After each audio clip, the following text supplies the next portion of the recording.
The St. Patrick experiment. How to banish weakness and dominate your life. They will respect you. The smoke was visible for miles before he even reached the valley. A thick, oily black column rising against the grey northern sky, staining the horizon somewhere over the territory of the Dal Riata. Patrick was walking back to the very ground where he had been kept as a piece of talking livestock decades earlier. He was walking back to face Miliuk, the warlord who had owned him, beaten him, and treated his life as a rounding error on a tribal ledger. But there would be no confrontation. By the time Patrick crested the final ridge and looked down at the fortress, there was nothing left but ash and burning timber. Miliuk had locked himself inside his own stronghold, gathered his treasures around him, and set the entire structure on fire. He burned himself alive.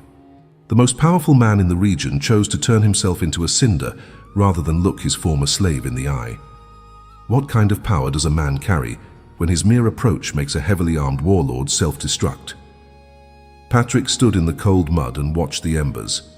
You need to understand what was actually happening in that valley, because it is the exact opposite of what modern culture tells you about how to command respect. We are taught that authority is an aesthetic. It is something you project. You wear the right clothes, you moderate your vocal fry, you master the psychology of eye contact, you negotiate from a position of leverage, and you make sure everyone in the room knows you have options. It is a game of accumulating enough social and material armor that nobody dares to test you. But Miliuk had all the armor. He had the swords, the land, the men, and the home field advantage. Patrick had a walking stick and a cheap woolen cloak. Yet the man with the armor panicked and the man with the stick kept walking. There is a spiritual physics to this that the Celtic monastic tradition understood perfectly, borrowing it from the early desert fathers who called it apatheia. It is the terrifying, unshakable gravity of a human being who has been entirely emptied of the need for human validation. You think your anxiety is keeping you safe. How much of your daily energy is burned just trying to manage what other people think of you? The wind shifted, blowing the smell of burning pine across the ridge. The St. Patrick experiment is not a religious metaphor. It is a tactical operation in spiritual psychology. It is the deliberate, methodical severing of the invisible strings the world uses to steer you. Think about how you operate on a normal Tuesday. You walk into a meeting, or a family dinner, or a high-stakes conversation, and your brain instantly runs a threat assessment protocol. Who has the power here? Who do I need to impress? What is the worst thing they could think of me? You adjust your posture. You laugh at jokes that aren't funny. You soften your opinions so you don't become a target. You are constantly negotiating for your own safety, offering up little pieces of your dignity in exchange for leverage. You do this because you believe that if you lose your leverage, you will be crushed. Patrick lost his leverage when he was 16 years old. He was a patrician's son in Roman Britain. His family had money, status, political connections, and a villa with heated floors. He had the ultimate ancient world leverage, Roman citizenship. And in a single night of violence, Irish pirates kicked his front door in, dragged him to the beach, threw him into the lightless hull of a ship, and sold him into the worst kind of tribal slavery. Every single piece of identity he used to negotiate his safety was stripped from him violently. He was reduced to zero. And that is where the architecture of modern weakness gets exposed for what it actually is. Are you terrified of losing a status you don't even enjoy maintaining? He spent 6 years freezing on a mountain. When you lose everything you thought you needed to survive, you discover a horrifying and liberating truth. You didn't actually need it. The worst-case scenario happens. The bottom drops out. The status is gone. The reputation is ruined. The money vanishes. The leverage evaporates, and yet you are still breathing. You are still conscious. You are still taking up space in the material world. For Patrick, starving on the slopes of Slemish, tending sheep for a man who didn't care if he lived or died, the illusion of human power broke permanently. He realized that the Roman obsession with optics was a hostage situation. As long as you care about your status, the world has a knife to your throat. The world can say, "Dance for me, or I'll take away your reputation. Compromise your ethics, or I'll take away your comfort." But what happens when you have already let those things die? What happens when you voluntarily accept that your reputation is worthless, that your comfort is temporary, and that human approval is a currency that hyperinflates the moment you try to spend it. You become impossible to threaten. This is what drove Miliak insane. He understood the psychology of leverage. He knew how to control men by exploiting their greed, their pride, or their fear of pain. But rumors had reached him about the man Patrick had become. This wasn't a man coming to negotiate. This wasn't a man coming to demand his back wages or exact petty revenge. This was a man who had stepped completely outside the economy of human power. Miliak realized he had absolutely nothing he could offer Patrick, and absolutely nothing he could threaten him with. He had no handles left to grab. And to a tyrant, encountering a person with no handles is a fate worse than death. It induces existential terror. So he lit the match. The handle is the thing you are afraid of losing. What is the exact handle your boss, your partner, or your culture is using to steer you right now? The ashes smoldered for days. If you want to banish weakness from your life, you have to run the subtraction protocol. We are conditioned to add things to ourselves to feel stronger. We buy better clothes. We memorize smarter arguments. We curate intimidating social media profiles. We build walls. But walls just tell the enemy exactly where you are hiding. The Celtic Christian approach to dominance is subtractive. You do not build a stronger wall. You step out from behind the wall entirely and stand in the open field, daring the archers to take their best shot, because you have already decided that the arrow cannot touch the thing that actually matters. Let's look at how Patrick weaponized this at Tara. Tara was the spiritual and political nerve center of tribal Ireland. King Lorica held court there, surrounded by druids, poets, and warriors who specialized in a kind of ancient psychological warfare. When Patrick arrived to challenge the prevailing spiritual order of the island, the king issued a very specific, highly coordinated social order to his court. He knew Patrick was coming into the Great Hall. He knew Patrick wanted an audience. So Lorica commanded that when this British bishop walked through the heavy wooden doors, not a single person was allowed to stand up. In Celtic culture, rising to your feet was the ultimate sign of respect. Remaining seated was a deliberate, calculated transmission of contempt. It was an orchestrated freeze-out. Have you ever walked into a room and instantly known that everyone there had already agreed to make you feel small? The heavy doors groaned open. Imagine the sheer psychological pressure of that moment. You walk into a massive fire-lit hall. The most dangerous men on the island are sitting at long tables, drinking, watching you in dead silence. Nobody moves. Nobody acknowledges your humanity. Every single set of eyes is projecting the exact same message. You are nothing. You are a joke. You do not belong here, and we will not give you an inch of ground. The modern instinct in a situation like that is to scramble for the frame. You try to assert dominance by speaking too loudly. You try to make a joke to cut the tension. You puff out your chest, or worse, you shrink. You internalize their contempt, you lower your gaze, and you politely ask for permission to exist in their space. Both reactions are transmissions of deep weakness. Both reactions prove to the room that their social coordination successfully disrupted your internal peace. You are dancing to their music.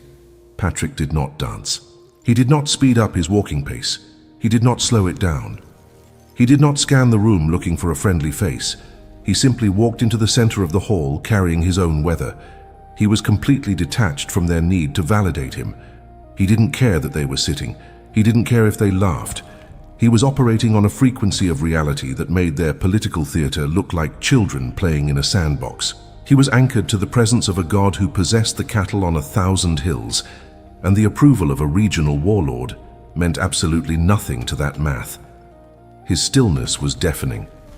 Why do you give people you don't even respect the power to ruin your afternoon? One man at the table shifted his weight. His name was Urk, the son of Digo, a high-ranking figure in the king's court. He felt the immense, suffocating weight of Patrick's unbothered presence. The psychological vacuum created by Patrick's refusal to play the leverage game was too strong. The social frame of the room began to crack under the pressure of one man who simply refused to participate in his own humiliation. Urk couldn't help himself. Against the direct orders of his king, against the peer pressure of every warrior in the room, Urk stood up. One man broke the line. And the moment Urk stood, the illusion of Lorica's total control shattered. Dominance is not about making people submit to your will. That is tyranny, and tyranny is just weakness wearing a crown. True dominance is impermeability. It is the quiet, devastating power of a person who does not require the environment to accommodate them in order to function. When you do not need the room to like you, you become the heaviest object in the room. And the laws of physics dictate that smaller objects will eventually begin to orbit the heaviest mass. Urk orbited. Not because Patrick bullied him, but because Patrick's absolute lack of neediness was the most intoxicating thing Urk had ever witnessed in a culture built entirely on status anxiety. You cannot fake this kind of gravity. You cannot learn it in a seminar on executive presence. You have to earn it by dying. This is the core mechanic of the Saint Patrick experiment. You have to die to the economy of human approval. You have to willingly walk your own ego out back and put a bullet in it before the world gets a chance to use it against you. When Patrick wrote his Confessio near the end of his life, he didn't write it to brag about his victories at Tara or his success in converting the Irish. He wrote it while he was under severe attack from his own church back in Britain. The bishops who had sent him were now questioning his character, his intelligence, and his qualifications. They were trying to pull rank on him.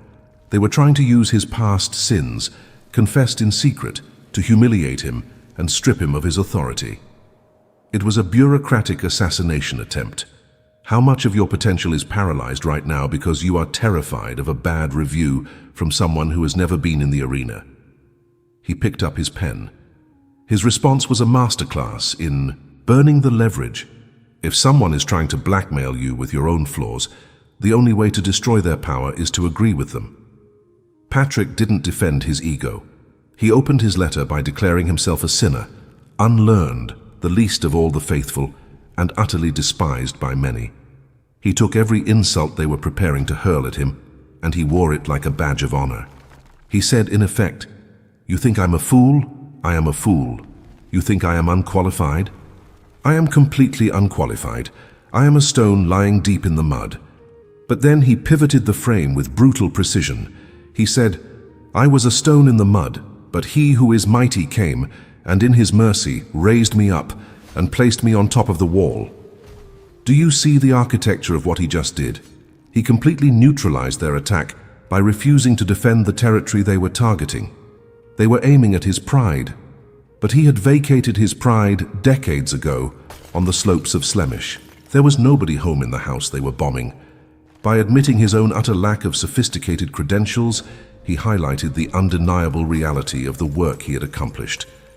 If he was just a dumb, uneducated former slave, then how did he manage to break the back of paganism across the entire western edge of the known world? It wasn't his brilliance. It was the raw, unmediated power of God, operating through a human being who had zero filters of self-preservation left. The British bishops looked ridiculous. They were sitting in comfortable villas, arguing about theology, while the man they were criticizing was out in the freezing rain building a civilization. If you are tired of a faith that feels like an HR compliance seminar, if you want to understand the actual bleeding-edge reality of a spirituality built for surviving the collapse of empires, you need to subscribe to this channel. Hit the bell. We do not do polite suburban religion here. We track the footprints of men and women who treated the physical world like a shadow and the spiritual world like concrete. The deeper you go into this, the more dangerous you become to the systems that rely on your compliance.